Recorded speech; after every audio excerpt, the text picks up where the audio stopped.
ನಮಸ್ಕಾರ. ಪ್ರಜಾರಾಜ್ಯ ಕನ್ನಡ ನ್ಯೂಸ್ಗೆ ಸ್ವಾಗತ. ನಾನು ರಾಮಗೌಡ ಪಾಟೀಲ್. 101 ಸಸಿ ನೆಡುವ ಮೂಲಕ ಹುಟ್ಟುಹಬ್ಬ ಆಚರಣೆ. ಪರಿಸರ ಸಂರಕ್ಷಣೆ ಮತ್ತು ಹಸಿರೀಕರಣ ನಿರ್ಮಾಣ ಮಾಡುವ ನಿಟ್ಟಿನಲ್ಲಿ ಕಳಂಕರಹಿತ ರಾಜಕೀಯ ಜೀವನ ನಡೆಸಿಕೊಂಡು ಬಂದಿರುವ ಶಿಕ್ಷಣ ಪ್ರೇಮಿ ಮಾಜಿ ಸಚಿವ ಎ.ಬಿ. ಪಾಟೀಲರ ಜನ್ಮದಿನದ ನಿಮಿತ್ತ ಅರಣ್ಯ ಇಲಾಖೆ ಸಹಯೋಗದಲ್ಲಿ ವನ ಮಹೋತ್ಸವ ಕಾರ್ಯಕ್ರಮ ಅರ್ಥಪೂರ್ಣವಾಗಿ ಆಚರಿಸಲಾಯಿತು.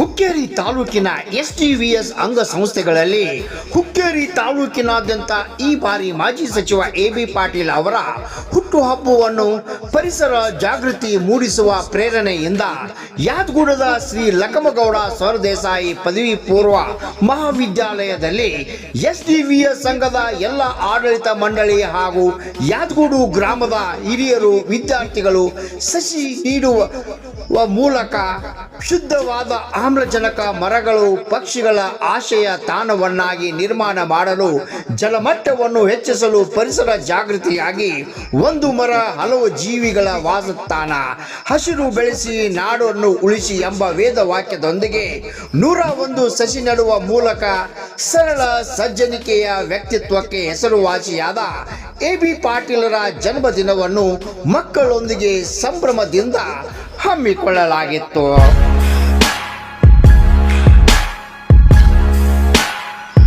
ಯಾದಗೂಡು ಪದವಿ ಪೂರ್ವ ಮಹಾವಿದ್ಯಾಲಯದಲ್ಲಿ ಜರುಗಿದ ಈ ಸಮಾರಂಭವನ್ನು ಎಸ್ಟಿವಿಎಸ್ ಸಂಘದ ಎಲ್ಲ ಆಡಳಿತ ಮಂಡಳಿ ಪದಾಧಿಕಾರಿಗಳು, ಅರಣ್ಯಾಧಿಕಾರಿ ಹನುಮಂತ್ ಇಂಗಳಿಗೆ ಹಾಗೂ ಗಣ್ಯರು ಸಸಿಗೆ ನೀರು ಹಾಕುವ ಮೂಲಕ ಕಾರ್ಯಕ್ರಮಕ್ಕೆ ಚಾಲನೆ.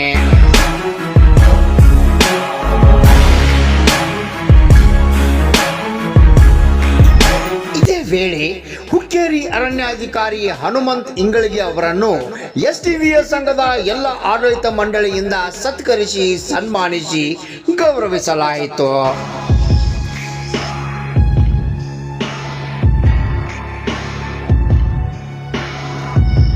ನಂತರ ಎಸ್ಟಿವಿಎಸ್ ಸಂಘದ ಆಡಳಿತ ಮಂಡಳಿಯ ಸಂತೋಷ್ ಪಾಟೀಲ್, ಆಡಳಿತಾಧಿಕಾರಿ ಬಿ.ಆರ್. ಪೂಜಾರ್, ಸಂಘದ ನಿರ್ದೇಶಕ ಹಾಗೂ ಹಿರಿಯ ನ್ಯಾಯವಾದಿ ಆರ್.ಬಿ. ಪಾಟೀಲ್ ಮಾತನಾಡಿ, ಸಸಿ ನೆಡುವ ಮೂಲಕ ಪರಿಸರ ಜಾಗೃತಿ ನೀಡುವ ಹುಟ್ಟುಹಬ್ಬ.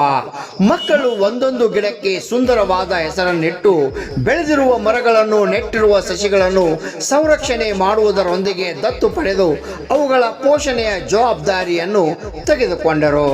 ಗಡಿಭಾಗದ ಗ್ರಾಮೀಣ ಮಕ್ಕಳ ಉನ್ನತ ಶಿಕ್ಷಣ ಕನಸಿಗೆ ಜೀವ ತುಂಬುತ್ತಿರುವ ಜನಮೆಚ್ಚಿನ ನೇತಾರ, ಸರಳ ಸೌಮ್ಯ ಸ್ವಭಾವದ ವ್ಯಕ್ತಿ, ಜನಸೇವೆ, ಶಿಕ್ಷಣ ಮತ್ತು ರಾಜಕೀಯ ಕ್ಷೇತ್ರಕ್ಕೆ ಅವರು ನೀಡಿದ ಕೊಡುಗೆ ಅಪಾರ.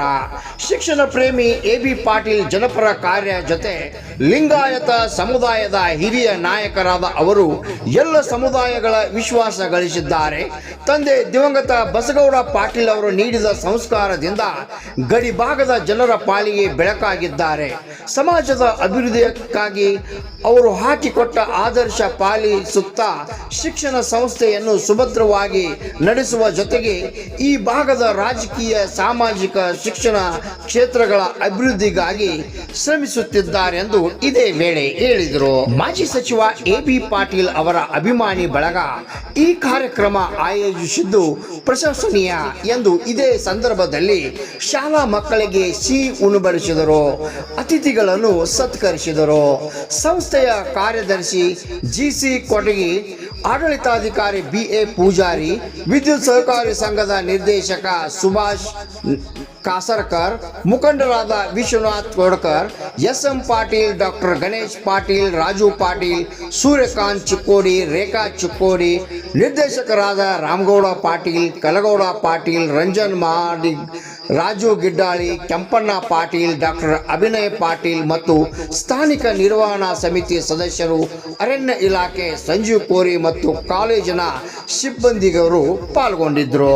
ರಾಮಗೌಡ ಪಾಟೀಲ್, ಪ್ರಜಾರಾಜ್ಯ ಕನ್ನಡ ನ್ಯೂಸ್, ಯಾದಗೂರು. ನಮ್ಮೆಲ್ಲರ ನೆಚ್ಚಿನ ನಾಯಕರಾದ ಶ್ರೀ ಎ.ಬಿ. ಪಾಟೀಲ್ ಮಾಜಿ ಸಚಿವರು ಇವರ 74ನೇ ಜನ್ಮೋತ್ಸವದ ಅಂಗವಾಗಿ ನಾವು ಇವತ್ತು ಯಾದಗೂಡದಲ್ಲಿ ನಮ್ಮ ಎಸ್.ಡಿ.ಎಸ್ ಸಂಘದ ಅಂಗಸಂಸ್ಥೆ ಇರುವಂಥ ಪ್ರೌಢ ಪ್ರೌಢಶಾಲೆ ಮತ್ತು ಪ್ರಾಥಮಿಕ ಶಾಲೆ ಪ್ರೌಢಶಾಲೆಯಲ್ಲಿ ಇವತ್ತು ಪ್ರೌಢಶಾಲೆ ಕಾಲೇಜು ಆವರಣದಲ್ಲಿ ಎಲ್ಲ ಅಭಿಮಾನಿ ಬಳಗದಿಂದ ವಿಶೇಷವಾಗಿ ನಮ್ಮ ಆಡಳಿತ ಮಂಡಳಿಯವರು ಹಾಗೂ ಯಾದಗುಡದ ರಾಜಕೀಯ ಮುಖಂಡರು ಒಟ್ಟುಗೂಡಿ ಅರಣ್ಯ ಸಾಮಾಜಿಕ ಅರಣ್ಯ ಇಲಾಖೆಯವರ ಸಹಯೋಗದೊಂದಿಗೆ ಸುಮಾರು 101 ಗಿಡಗಳನ್ನು ನೆಡುವ ಮುಖಾಂತರವಾಗಿ ಅವರ ಆಚರಣೆಯನ್ನು ಮಾಡ್ತಾ ಇದ್ದೇವೆ.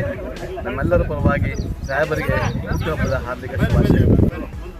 ಆರಾಧ್ಯ ಬೃಂದೇಶ್ವರ ವಿದ್ಯಾವರ್ಧಕ ಸಂಘದ ಯಾದಗೂಡ PU ಕಾಲೇಜು ಹಾಗೂ ಪ್ರೌಢಶಾಲೆಯಲ್ಲಿ ಯಾದಗೂಡ ಗ್ರಾಮಸ್ಥರ ಹಾಗೂ ಎಲ್ಲ ನಮ್ಮ ಆಡಳಿತ ಮಂಡಳಿಯ ನಿರ್ದೇಶಕರೊಂದಿಗೆ AB ಪಾಟೀಲ್ ಸಾಹೇಬರ ಹುಟ್ಟುಹಬ್ಬವನ್ನು ಒಂದು ವಿಶೇಷವಾಗಿ ಆಚರಿಸುವ ದಿನವಾಗಿ ಹಮ್ಮಿಕೊಂಡಿದ್ದು, ಅದು ಏನೆಂದರೆ ಅರಣ್ಯ ಇಲಾಖೆಯ ಜಂಟಿ ಸಹಯೋಗದೊಂದಿಗೆ ಇವತ್ತು ನಾವು 101 ಗಿಡಗಳನ್ನು ಈ ಯಾದಗೂಡ ಆವರಣದಲ್ಲಿ ಶಾಲೆ ಆವರಣದಲ್ಲಿ ಸಸಿ ನೆಟ್ಟು ಒಂದು ಹಸಿರು ಗ್ರೀನ್ ಪ್ಲಾನೆಟ್ ಥರ ಮಾಡಿ ಅವರ ಹುಟ್ಟುಹಬ್ಬವನ್ನು ಆಚರಿಸ್ತಾ ಇದ್ದೀವಿ. ಅವರಿಗೆ ನಮ್ಮ ಎಲ್ಲ ಸಂಘ ಪರಿವಾರದ ವತಿಯಿಂದ ಹಾಗೂ ನಮ್ಮ ಯಾದಗೂಡ ಎಲ್ಲ ಆಡಳಿತ ಮಂಡಳಿ ಹಾಗೂ ಶಿಕ್ಷಕರು ಅರಣ್ಯ ಇಲಾಖೆಯವರು ಎಲ್ಲ ವತಿಯಿಂದ ಅವರಿಗೆ ಹಾರ್ದಿಕ ಶುಭಾಶಯಗಳನ್ನು ತಿಳಿಸುತ್ತಾ ಇವತ್ತಿನ ಕಾರ್ಯಕ್ರಮಕ್ಕೆ ಚಾಲನೆ ಕೊಡ್ತೇನೆ.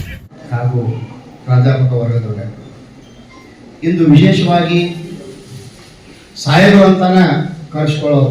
ಯಾಕಂದರೆ AB ಪಾಟೀಲ್ ಅಂದರೆ ಗೊತ್ತಾಗೋದಿಲ್ಲ, ಎಲ್ಲ ಇಡೀ ತಾಲೂಕಾ ಜಿಲ್ಲೆಯಾದ್ಯಂತ ಸಾಹೇಬರಂತನ ಹೆಸರುವಾಸಿಯಾದಂಥ ಮಾಜಿ ಸಚಿವ, ಶಿಕ್ಷಣ ಪ್ರೇಮಿ, ಹಿರಿಯ ರಾಜಕಾರಣಿ, ಸರಳ ಸಜ್ಜನಿಕೆಯ ವ್ಯಕ್ತಿತ್ವದ AB ಪಾಟೀಲ್ ಅಂದ್ರೆ ಇಡೀ ಬೆಳಗಾವಿ ಜಿಲ್ಲೆಯಲ್ಲಿನೇ ಅಚ್ಚುಮೆಚ್ಚು.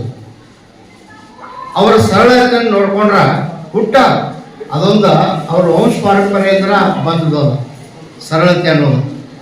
ಇವತ್ತು 74 ವರ್ಷ ಆಗಿದ್ರೂ ಕೂಡ ಇನ್ನೂ ಅವರ ಕಡುಬಡವರಾಗಿ ಅದರಲ್ಲೂ ಶಿಕ್ಷಣ ಕಾಶಿ ಅಂತಲೇ ಕರೆಸಿಕೊಳ್ಳೋ SDVS ಸಂಘ ಈ ಗಡಿ ಭಾಗದ ಗ್ರಾಮೀಣ ವಿದ್ಯಾರ್ಥಿಗಳಿಗೆ ಒಂದು ಶಿಕ್ಷಣ ಕಾಶಿ ಅಂತಾನೆ ಕರೆಸಿಕೊಳ್ಳೋ SDVS ಸಂಘ ಈ ಅಂಗಸಂಸ್ಥೆ 24 ಸಂಸ್ಥೆಗಳನ್ನ ಒಳಗೊಂಡಿದೆ. ಧಾರವಾಡ, ಬೆಂಗಳೂರ, ಹುಬ್ಬಳ್ಳಿ ಕಡೆ ಹೋಗ್ಬೇಕಾತಂದ್ರ ಸಿಕ್ಕಾಪಟ್ಟೆ ಡೊನೇಷನ್ಸ್.